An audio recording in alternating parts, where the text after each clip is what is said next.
Hi folks, welcome back. Hope everybody's doing well. The card comparison video we're going to look at today is the standard Rider Waite Smith tarot deck here, just the regular yellow box US Games edition, comparing that to the Modern Witch tarot deck by Lisa Sturl.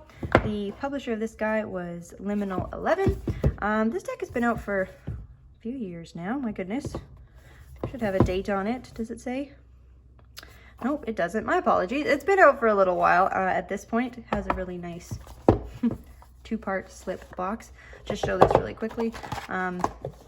So yeah, it's got, you can see, yeah, really nice inside the box there. I got the Modern Witch symbol, and then I've got the cards out. But it does come with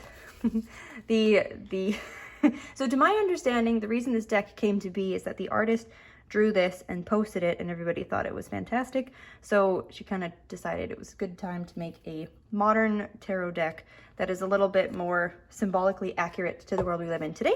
So anyway, that to my understanding, that's where the deck came from. This is the card back, and it has this little card here. It says, "You are a badass being full of life, love, and possibilities. Through this deck, may you find a path to your best self." So it comes with a really nice little, you know, hardcover guidebook. It has a little bit written on each of the cards. And I will just read quickly the little intro here. So, and it says, "What you're holding in your hands is a beautiful example of love and respect for tarot. Here you will find yourself and those you love, all represented as the complex, powerful beings that you are. Young, middle-aged, old, femme, androgynous, masculine, black, brown, white. You'll find artists, scholars, and fighters, warnings and celebrations, and most importantly, enlightenment." So yeah, I mean, this is a super cool deck. We're gonna just do a quick side-by-side. If you haven't seen it before, it is very, very much so based on the Rider Waite Smith structure. So if you're familiar, of course, with this, I mean, you'll be able to pick up this deck and read it no problem. You can see here kind of right from the get-go. This is also a deck I would highly recommend for beginners as well who don't really jive with the Rider Waite Smith deck. This will always be like the one that I would recommend if you're going for an illustrated deck to get started, but this is a very close, not even a close second, but like a good alternative. So yeah, I'll just do a quick flip through of the cards here. We'll go through them all side by side, and then we can talk about them a little bit at the end. So let's get started.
have the cards. I mean, it's such a beautiful deck.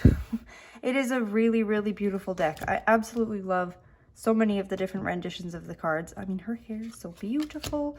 I think that this artist did an incredible job of keeping a lot of the traditional symbolism in these cards, but making things a little bit more applicable, a little bit, especially, okay, so like the knights.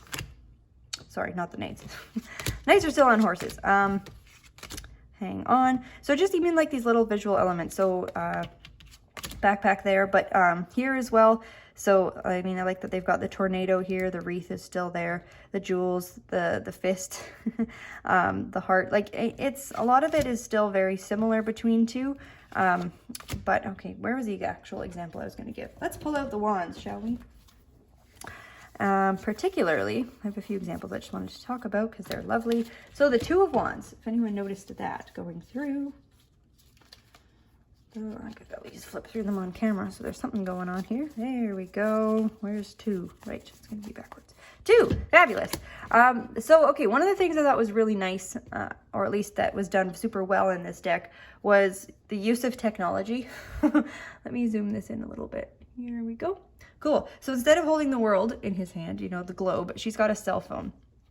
And another example that we saw that in was actually in the Hermit, where the Hermit was sitting with, or was standing there beside a laptop, right? I thought there was one other one. Same thing, the High Priestess. She also has the laptop. And of course, you know, the there's none of that sort of technology action going on. Of course, in these cards, I'm sorry, let's, you know, let's keep this a comparison. So let's pull all the cards out as we're talking about it. So, and that's such a beautiful, like, I really love what with like all the elements here. So, okay, she's kept the long white hair, kind of to re-symbolize the white beard. And then she's, whether she's closing the laptop or just opening up, bare feet, she's got the hooded cloak. But indoors as well, like, I mean, this is something very easy to relate to, at least I would find personally, you know, if I had to relate to one of these two images. And same thing here with the High Priestess, that instead of the scroll, we're working with, or she has the laptop on her lap, which is just, oh, I really like that. I think that's super cool. One of the elements that I noticed was missing, and I guess I'm just going to be a little nitpicky, shall we say, but it's just one of my more, I wouldn't even say favorite or more used or anything, but just something you know, there are certain things in decks when you're looking at Rider Waite clone decks that you just sort of look for. Here, yeah, so I mean, I really like the symbolism of the two different shoes. We have the two of the same shoes on here, so I mean, there's a little bit of a difference going on there. And of course, these aren't exactly the same decks as we just saw. But the color scheme is really beautiful. I really like the diverse aspect of this deck and how they've really kept not only just a lot of the symbolism, but a lot of even the color schemes. Sorry, now this is all backwards. Yeah, like that one really blew me away. I thought that was just awesome. You know, kept the same pants and the shirt color with the wreath and everything, wearing the running shoes. It's really a beautiful deck. Here is the one thing though, so from a practical standpoint, you can see that this deck is actually in fantastic condition. I don't use it very often, and I would say I've probably done less than 40 readings, I would say, with this deck, which is, you know, that's not very many. Or, I mean, probably maybe even less than 20. So here is why. Let me zoom back out to show this one a little bit better. So put the whole deck back together, and it's a function of the cardstock and the actual size of the deck. So the card by card wise, you know, it's a nice card size, very similar. Is it even exactly the same? A little bit. No, it's pretty much, I feel like it's maybe just a hair bigger. But where it's very different is in its thickness. You can see, maybe I'll do that. I don't know. Here we go. The deck is really, really thick. So if you're someone who riffle shuffles or like, I don't know how to even show this on camera, but let me just run like my thumb, you know, like they're very snappy. They're very bendy. You could riffle shuffle this all day long. These cards, the cardstock is fantastic, but it's really, really thick. It's super sturdy. Like you can still, You see what I mean? I don't know if this is even like helping to show the difference, but if you don't have this deck, like the cardstock is really, really, really thick, and it is a bit cumbersome to shuffle if you have like smaller hands, because you've got to get like your whole palm over that. I guess it just kind of rests like so. But I do find, like, personally, it is a little bit of an awkward shuffler, and that would be pretty much my only complaint in terms of like usability of this deck. And that was really why I didn't work with it quite so much, because I found it difficult to shuffle and it wasn't really breaking in. It's just like it's big. It is a big chunky deck. Can we talk about her for a second? This was another one of the reasons why I really wanted this deck. You know, everybody's got their cards that they look at when they're buying a deck, and the Queen of Swords is always one of the ladies I like to see. So, I mean, my favorite Disney princess is Princess Aurora. And then they have, you know, what I can't help but just see as Princess Aurora here as the Queen of Swords. And that was just a perfect match for me. I love that. I thought that was so beautifully done. What else should we talk about? I really liked what they did on the Three of Swords. That's another card I often look at. Just, you know, keeping that symbolism of literally the heart and the three swords. But they added the black, almost like oil or tar looking, I apologize, it's all out of order now. Well, kind of. So, I mean, that's just a really beautiful Three of Swords. I really like what they did there. But I really want to commend the author and the creator for making a modern deck that just is beautiful and keeps just so many of the ties to the Rider Waite Smith deck. I liked as well with that Four of Swords, how we have an actual person here. It's not just the statue that's asleep, that we have like actually someone laying there. So you can actually work with that quite a bit differently. And then the sword placement as well is different there. There we go. Right, so some of the cards really are quite different. Like I probably would read these two cards really quite differently. Of course, as I say in all my videos, like when I'm working with visual decks or artistically illustrated decks, I always work really heavily on the image that we have. So the Hierophant, okay, this also like, this girl gives me some hope for breathing new light, new love, a little bit more into what the Hierophant card is. You know, because for many reasons it has a, shall we, not controversial, but a divisive opinion in the tarot community amongst readers. I know a lot of readers that just despise this card with a fiery passion. But if we, you know, the symbolism that is triggered with this particular card is so very different from here. I mean, look at this gal. She's just kick-ass. She's got this scepter with a, you know, diamond gem on it. She's got a crown with, or at least a headpiece covered in flowers. She's got tattoos. She's barefoot. Like, I hope, if you're someone who has a hard time with the Hierophant, or you in some ways like write that card off due to any sort of associations you have with what this triggers, this would be a really excellent alternative to get a bit more out of that card. I think they really nailed that.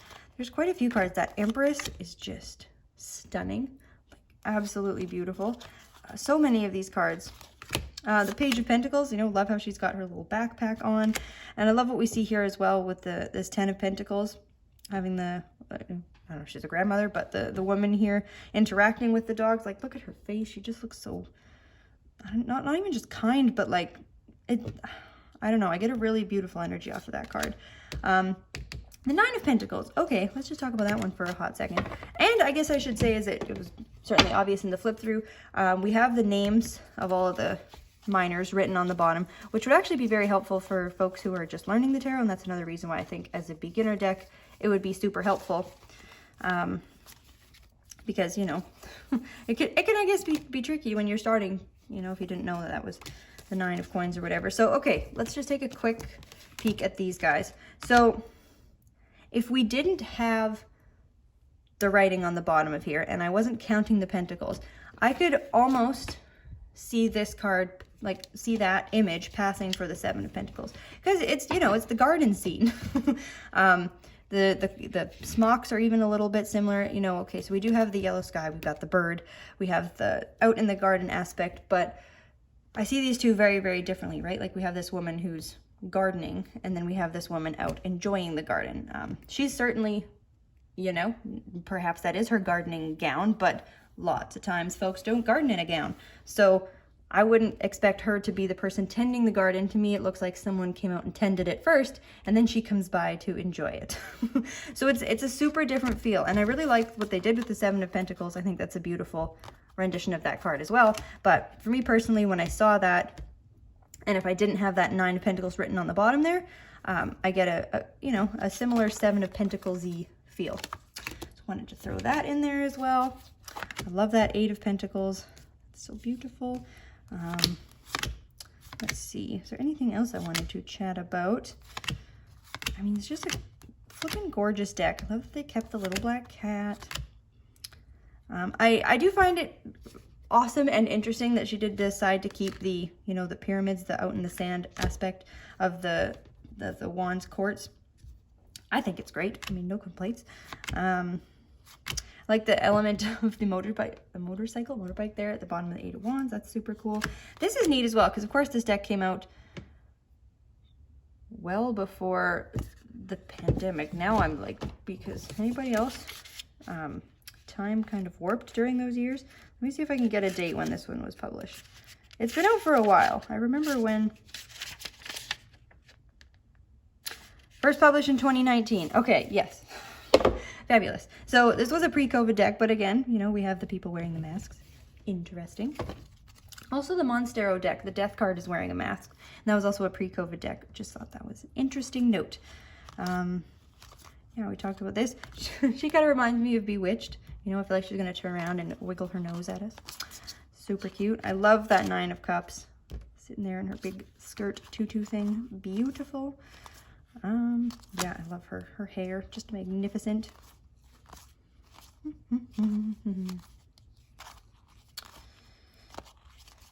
Yeah, I mean, I don't know that I had a whole lot to say about this deck. I really like it. I would really like to work with it more.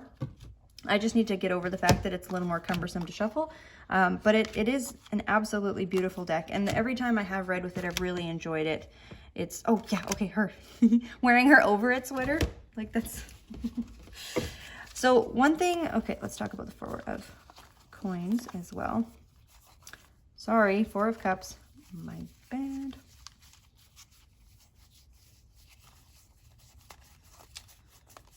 Thanks. Oh boy. I apologize, where the heck did it go? 1, 2, 3, there, fabulous. So that's one of the beauties of this card, of course, in the Rider Waite deck, especially depending on the version you get. I like this one largely for the fact that we can't tell, you know, are his eyes open, closed? Are you sleeping? Are you ignoring that cup? Are you daydreaming, meditating? What's going on here?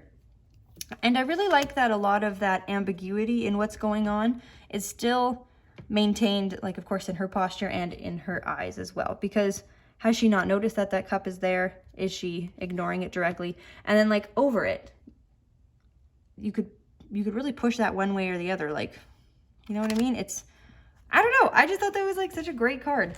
I like that they had that element of her sweater there. It's super cool. Okay, I think we flipped through these guys already. I did. Where did the other half of the deck go? There we are. Okay. Yeah, beautiful, beautiful. Was there anything else I meant to say? I don't think so. Perhaps not. Yeah, let me know your comments below if you have this deck as well, if you've ever worked with it. If this is the first time you've seen it, what do you think? Do you like it?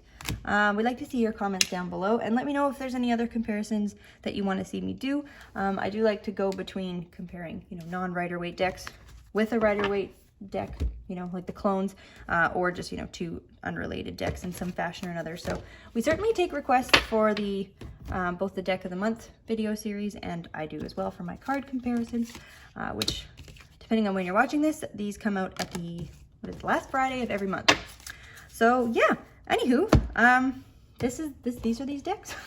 Hope you enjoyed this video, and thanks everyone for watching. Yeah, we will catch you at the next one.